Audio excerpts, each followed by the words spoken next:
को कई कांग्रेस के लोग दिल्ली से फोन करके बोले फैमिली को नहीं बोलना था, अब राहुल को नहीं बोलना था। अरे मैं बोला कई की फैमिली रे, सब बराबर है, कोई बड़ा छोटा नहीं है। तुम बड़े तो मैं तुम्हारा बाप का बड़ा हूं, याद रख। तो उस पर मैं अल्हम्दुलिल्लाह। तुम मेरा जमीर, मेरा ईमान नहीं खरीद सकते। बीजेपी से पैसे लिए बोल रहे ना, तो याद रखो आज अवाम में बोल रहा हूं मैं। रसूलुल्लाह सल्लल्लाहु अलैहि वसल्लम की मस्जिद नबवी में था, मैं जुम्मे की नमाज पढ़ के निकल रहा था, तो एक साहब ऐसी बोले, मैं उनका हाथ पकड़ लिया, मैंने चलो रसूलुल्लाह सल्लल्लाहु अलैहि वसल्लम के सुनहरी जालियों के पास तुम खड़े रह के बोलना ये बात। तुम सुनहरी जालियों के सामने, आका के सामने खड़े रह के बोलना कसदुद्दीन पैसे लिया। मैंने चलो मेरे साथ, तुम चलो। बोला मेरा इस बारगाह से बड़ी कोई बारगाह दुनिया में नहीं है, चलो बोलो। आओ आका के सामने खड़े रह के बोलो तुम। और जो दुनिया में मेरे को बोल रहे, तुमको अशर में ये बोलना पड़ेगा। अल्लाह होगा और तुमको ये इल्जाम लगाने वालों, तुमको अल्लाह के सामने बोलना पड़ेगा। तुम तैयार हो जाओ उस दिन के लिए। तुम मेरे को बोलते, अरे मुझे जुनून है मजलिस को फैलाने का। क्या गुनाह है मजलिस को मैं फैलाऊंगा तो? कौन सा गुनाह कर रहा हूं मैं? पैसे लिए। अरे तुम्हारी तरबियत पैसों के ऊपर हुई होगी, मेरी तरबियत ईसार और कुर्बानी पर हुई है। हमेशा हमारे मरहूम बाप, और अल्लाह मेरी अम्मा को अच्छा रखे, हमेशा मेरी अम्मा सोने से पहले सिखाती थी, आज भी वही बोलती कि अल्लाह पे नजर रखो, अल्लाह पे नजर रखो, अल्लाह से उम्मीद रखो। अरे हम वो सुन के बड़े हुए, दौलत दिए, पैसे दिए। अरे तेरे काय के पैसे रे? पैसे कितने पैसे देते? इनका अजीब मामला है। और राहुल गांधी ये समझते कि मैं नेहरू परिवार का हूं, तो मैं आसमान से टपका, तुम आसमान से नहीं टपके। कोई आसमान से नहीं टपका। इस भारत में कोई खानदान पानदान नहीं चलेगा।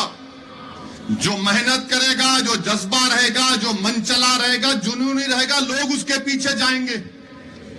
पैसे लिए, बताओ कितने पैसे दिए, तुम बताओ। और तुम राहुल गांधी, अब बोल रहा हूं, मेरे को कई कांग्रेस के लोग दिल्ली से फोन करके बोले आप राहुल को नहीं बोलना था, फैमिली को नहीं बोलना था। अरे मैं बोला कई की फैमिली रे, कौन सी फैमिली? किसी फैमिली को नहीं मानता मैं। सब बराबर है, कोई बड़ा छोटा नहीं है।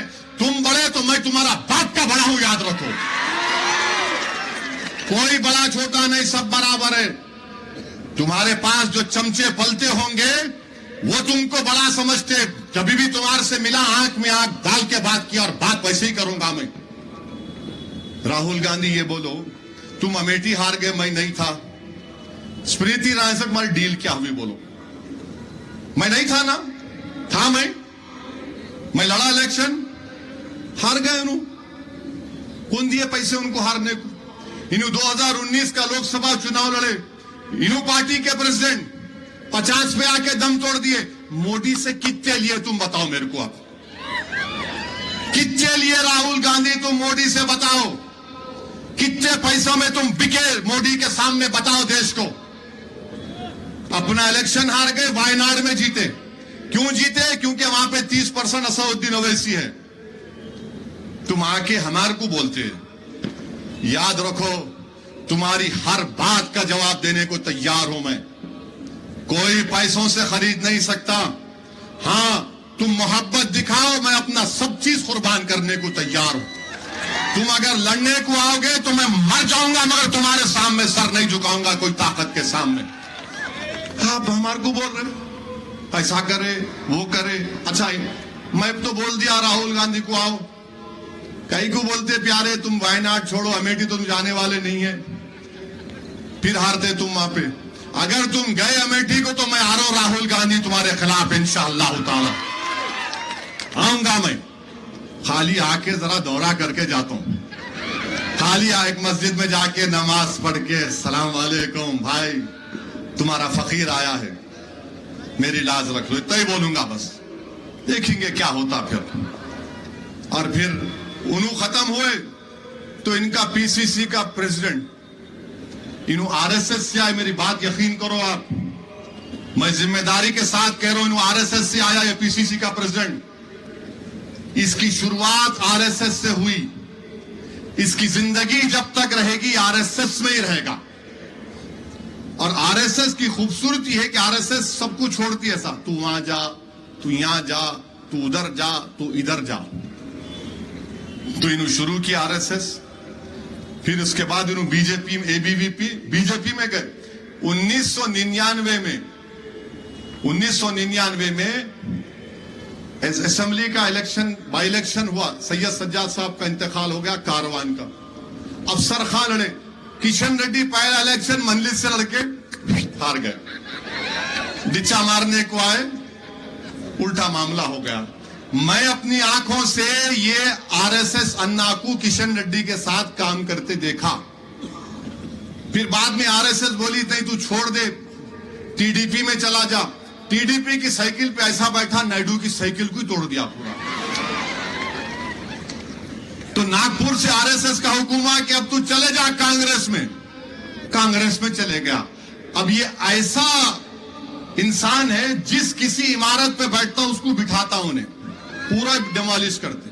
तो कांग्रेस के गांधी भवन को मोहन भगवत कंट्रोल कर रहे। कांग्रेस का निशान क्या है? पंजा। हाथ किसके हाथ में है? आरएसएस के हाथ में है। और ये हमको बोलता है, क्या बोलता है? असदुद्दीन ओवैसी की शेरवानी पे चले गए नु, हमारी शेरवानी पे आ गए नु। तो मैं आपको एक बात याद दिलाना चाह रहा हूं, हिटलर के जमाने में 60 लाख यहूदियों को कत्ल किया हिटलर। हम उसकी मजम्मत करते हैं, गैस चैम्बर में भी डाला, उनको कैद खाने में डाला, 60 लाख यहूदी मर गए। मगर मरे एकदम नहीं। हिटलर क्या किया? पहले जितने यहूदियों के बड़े बड़े सियासी कायदीन थे उनके कपड़ों पर पहले हमला करता था हिटलर। ये तारीख है। ये इनके कपड़े देखो, यहूदियों के कैसे कपड़े हैं, गंदे कपड़े हैं। इनके कपड़े देखो, इनके कपड़े देखो। उसके बाद क्रिस्टल नाक मूवमेंट हुआ, पिक्चरें बनाई गई यहूदियों के खिलाफ। उसके बाद 60 लाख यहूदी मारे गए।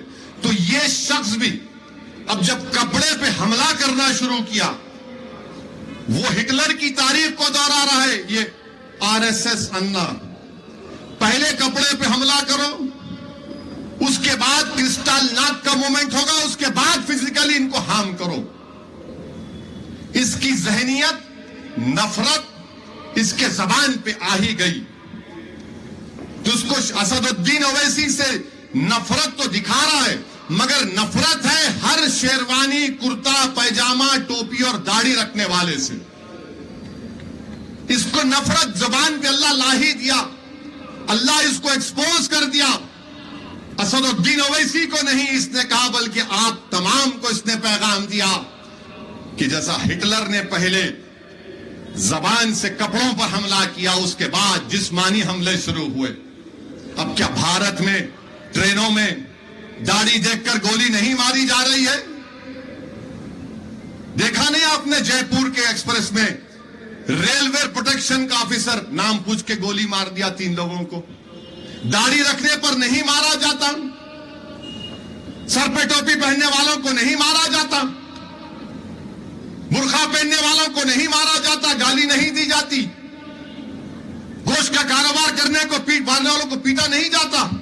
ये उसी पूरा सिलसिले की एक कड़ी है। ये चाहिए है कांग्रेस तेलंगाना में आज। इसकी जबान से जो निकलता है असदुद्दीन ओवैसी के बारे में, वो आप तमाम तक मैं पहुंचा रहा हूं, वही उसकी इरादे हैं। यह है असल खेल आरएसएस का, यह है असल खेल कांग्रेस का। आप अंदाजा लगा लो, मेरी बात का यकीन करो आप खुदा के लिए, इसके दिल में नफरत भरी हुई है।